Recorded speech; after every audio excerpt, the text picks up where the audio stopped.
कृष्णा। प्राण ऊर्जा एलिंग सोसाइटी में आपका स्वागत है।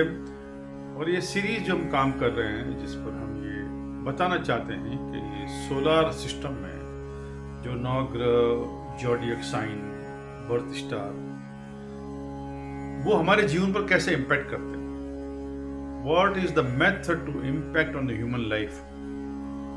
तो according to the Yoga Sutra, योग संहिता, उसमें भगवान शिव ये कहते हैं कि यथा ब्रह्मांड तथा पिंड, जो इस पूरे यूनिवर्स में है वो हमारे शरीर के भीतर है।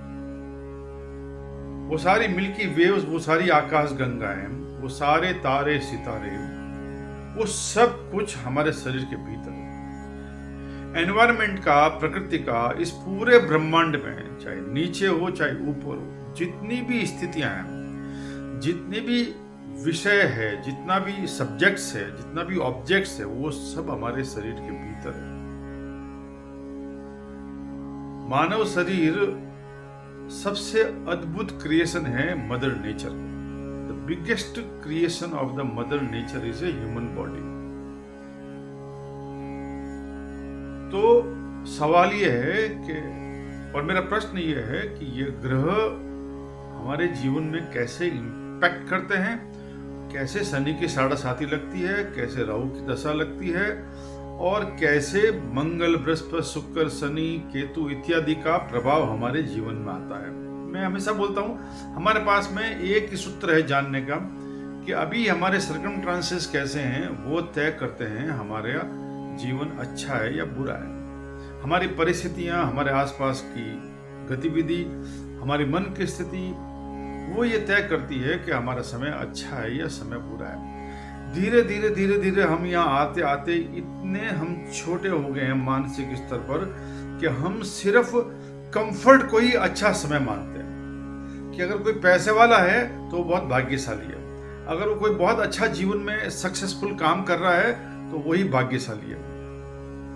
पर भाग्यशाली होने का मतलब ये कतई नहीं है कि आप बहुत पैसे वाले हैं। भाग्यशाली होने का ये कतई मतलब नहीं है कि आपका शरीर बहुत जबरदस्त है।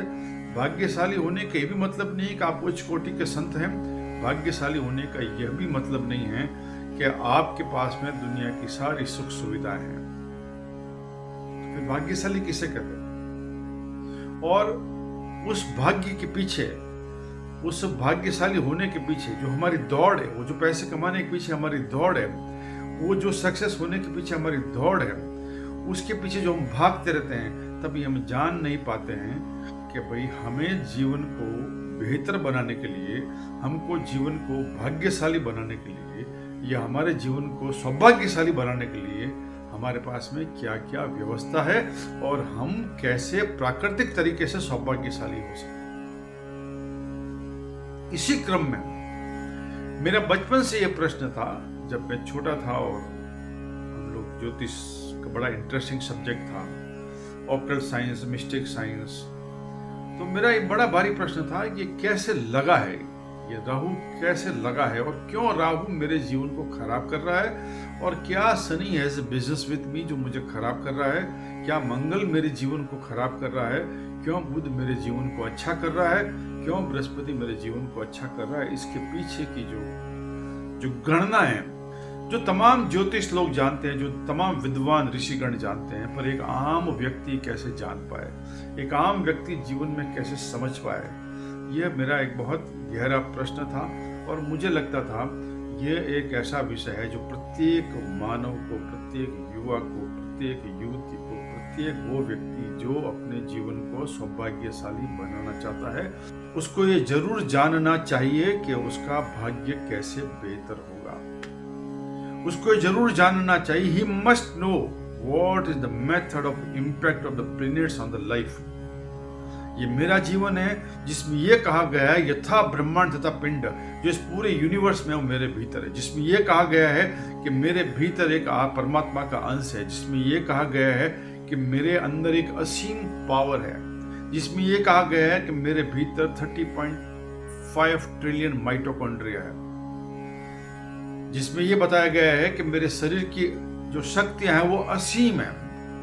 तो हमें उसका अनुभव क्यों नहीं होता है? और ये ग्रहों का प्रभाव हमारे जीवन में इस असीम शक्तियों का हमें अनुभव क्यों नहीं करवाता है।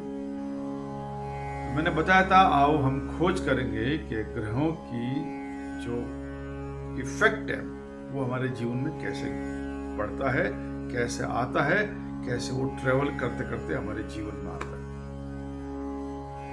तो एक सरल सूत्र मैं आज बता रहा हूं, बाकी फिर अगले वीडियो में बताएंगे। पहला सूत्र ये समझने की बात है, कोई भी चीज कहीं दूर से आपके पास पहुंचती है तो उसके बीच का जो माध्यम है वो है ट्रांसमिशन, वो है वाइब्रेशन, वो है वेव्स, वो है तरंगे और वो है आवाज। वो वाइब्रेशन, साउंड, वो वेव्स के थ्रू हर चीज हमारे पास पहुंचती है। मैं जो बोल रहा हूं और वो बात आप तक पहुंचती है, इसका कारण है आपके मेरे बीच में एक वाइब्रेशन, एक वेव्स एस्टेब्लिश्ड है। अगर आपके मेरे बीच में ये वेव्स को डिलीट कर दें तो मैं यहाँ कुछ भी बोलता रहूं, आप तक खबर नहीं पहुंचेगी। ठीक सूर्य जब उदय होता है तो सूर्य की किरणें जब धरती पर आती है या जिस जगह हम रहते हैं उस जगह पर आती है, उसके आने का माध्यम भी जो है ना, वो धरती और सूर्य के बीच में वो एक वाइब्रेशन, वो एक तरंग, वो एक वेव, वो एक इलेक्ट्रोमैग्नेटिक फील्ड के माध्यम से वो यहाँ तक आती है। तो इसका मतलब ये तय हो गया है कि ग्रहों की रश्मि हमारे तक पहुंचने का जो मुख्य आधार है वो है वाइब्रेशन, वो है तरंगे, वो है वेव्स। वो तरंगे और वेव्स जो इस पूरे एनवायरनमेंट में अवेलेबल है, उसमें उन सब का इंपैक्ट अवेलेबल है। जैसे अभी इस कमरे के अंदर कोई गाना नहीं बज रहा है, इस कमरे में कोई टेलीविजन नहीं चल रहा है, कोई पिक्चर नहीं चल रही है, कुछ नहीं चल रहा है। लेकिन अगर हम यहाँ पर कुछ एफएम का स्टेशन लगाएंगे, अगर हमने 91.1 मेगाहर्ट्ज को कनेक्ट किया रेडियो फ्रीक्वेंसी से तो यहाँ गाना बजेगा। अगर हमने यहाँ पर सेट बॉक्स लगाया तो यहाँ पिक्चर चलेगी। अगर हमने यहाँ पर कोई और रेडियो लगाया, रेडियो फ्रीक्वेंसी सेट करी तो और कोई गाने बजेंगे।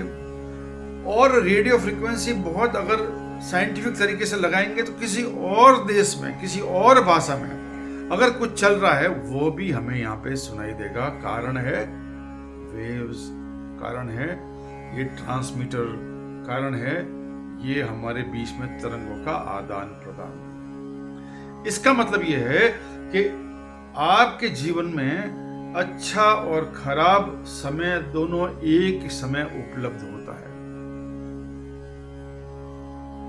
इसका मतलब है क्योंकि किसी भी वाइब्रेशन को, किसी भी रेडियो फ्रीक्वेंसी को ये पता नहीं हो सकता है कि उसको कौन सी फ्रीक्वेंसी मुझ तक पहुंचानी है। जो मेरा फ्रीक्वेंसी एंटीना सेट हो जाएगा वो रिसीव करेगा। जो मेरा ब्रेन का एंटीना सेट हो जाएगा वो वाइब्रेशन हम रिसीव करेंगे। अगर हमने यहाँ पर कोई ऐसा एंटीना लगाया है जिसमें हम नेगेटिव वाइब्रेशन रिसीव करेंगे तो हम नेगेटिव वाइब्रेशन रिसीव करेंगे। अगर हमने यहाँ पर पॉजिटिव एंटीना लगाया है तो हम पॉजिटिव वाइब्रेशन रिसीव करेंगे। अब सवाल ये है, ये एंटीना कैसे लगता है, ये एंटीना किसे कहते हैं और ये एंटीना लगाने के लिए हमें क्या करना चाहिए। और मैं एक सरल सूत्र बता देता हूँ आपको। मैं भारतीय सनातन संस्कृति के अलावा, भारतीय आध्यात्मिक संस्कृति के अलावा किसी के पास में ये विधि नहीं है कि आप अपने जीवन को कैसे बेहतर कर सकते हैं। आपको अपने जीवन को बेहतर बनाने के लिए किसी बाहरी ताकत की जरूरत नहीं है। You not required any kind of foreign element. all the strength and all power is exist within you. आपके भीतर एक उच्चतम शक्ति का संचार नित्य निरंतर हो रहा है। आपके भीतर आपकी आत्मा की शक्ति का संचार नित्य निरंतर हो रहा है और उसका सूत्र क्या है वो मैं आपको अगले वीडियो में बताऊंगा। हरे कृष्ण।